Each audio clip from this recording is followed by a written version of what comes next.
Brodor o California oedd Phil Wyman. Yn ddyn ifanc bu'n byw'r freuddwyd Americanaidd, gan fwynhau syrffio, chwarae polo dŵr a dysgu'r gitar gyda sain bandiau syrff y 60au yn gefnlen i'w ieuenctid. Aeth ymlaen i astudio cerddoriaeth gan arbenigo yn y gitar glasurol. Gyda gwaddol y Jesus Movement yn parhau yng California, profodd drwedigaeth Gristnogol erbyn 1980 a dod yn rhan o'r mudiad carismataidd.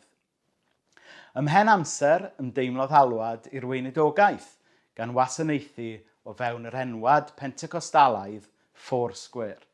Bu'n weinidog yn Carlsbad, California, rhwng 1985 ac 1999.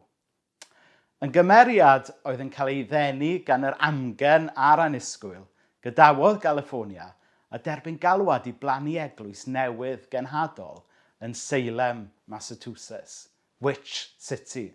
Dinas sy'n enwog am gynnal y Witch Trials yn 1692-93. Hanes a anfarwolwyd wrth gwrs gan ddrama bwerus Arthur Miller, The Crucible. Oherwydd ei chysylltiad gyda gwrachyddiaeth, mae Salem yn gyrchfan i bobl sy'n uniaethu a chrefyddau a diwylliant neobaganaidd, ac mae'r ddinas yn ferw gwyllt trwy dymor Calan Gaeaf.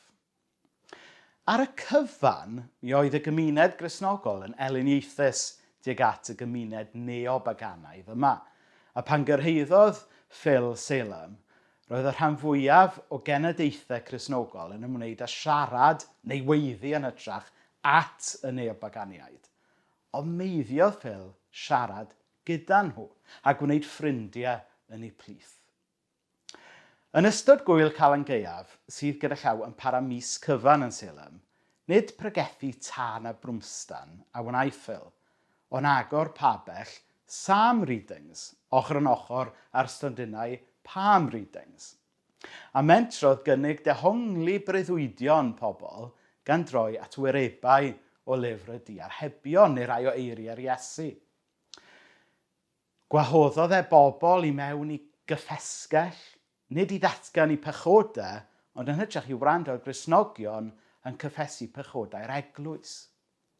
Oedd pobl yn aros mewn llinell am oriau weithiau i gael amser gyda'r gweinidog amgen yma oedd yn ffrind i bawb.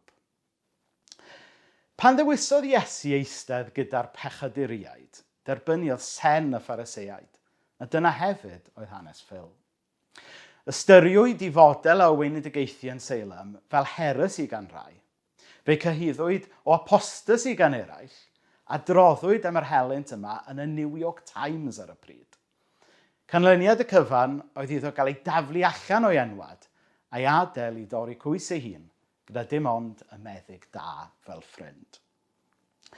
Parhaodd i ddilyn i alwad yn Salem am rai blynyddoedd, ond yn dilyn y profiadau anodd yma yn yr enwad, fe gollodd ffydd mewn cyfundrefnaeth grefyddol.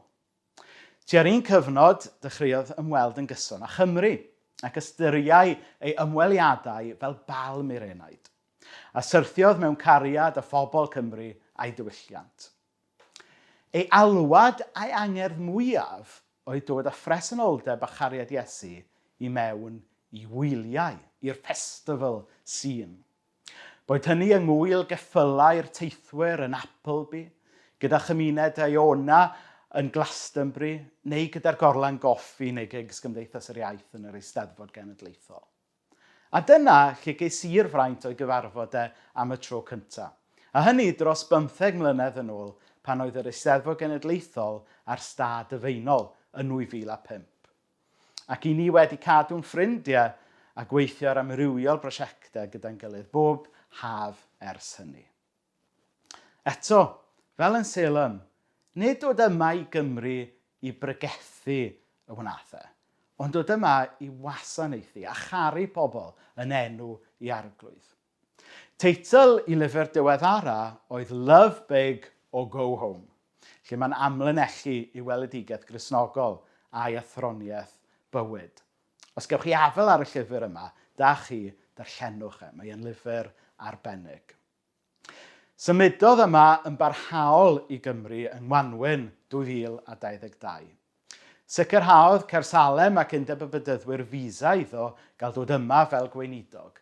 Ond gyda'r ddealltwriaeth mae dilyn gweinidogaeth amgen y byddai. Y mynd â chariad Crist i lefydd anusgwyl drwy ddulliau anghonfensiynol.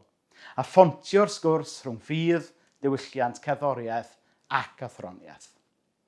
I gynllun mawr oedd Pererin Dota trwy Gymru yn cychwyn fis Awst eleni. Taith dim Saesneg fel oedd yn ei galw hi.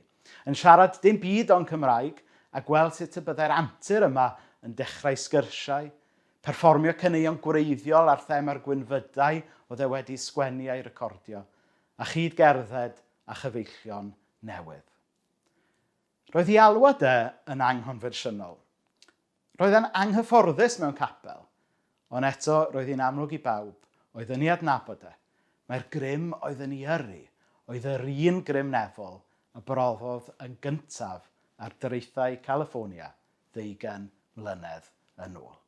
Mae wedi bod yn fraint adnabod Phil, boed heddwch i'w deulu yn ei colled, a boed i ni gerio ymlaen ar fflam mae e wedi cynne ym mhawb oedd yn ei adnabod e. Gwynebyd, a rhai add fwy.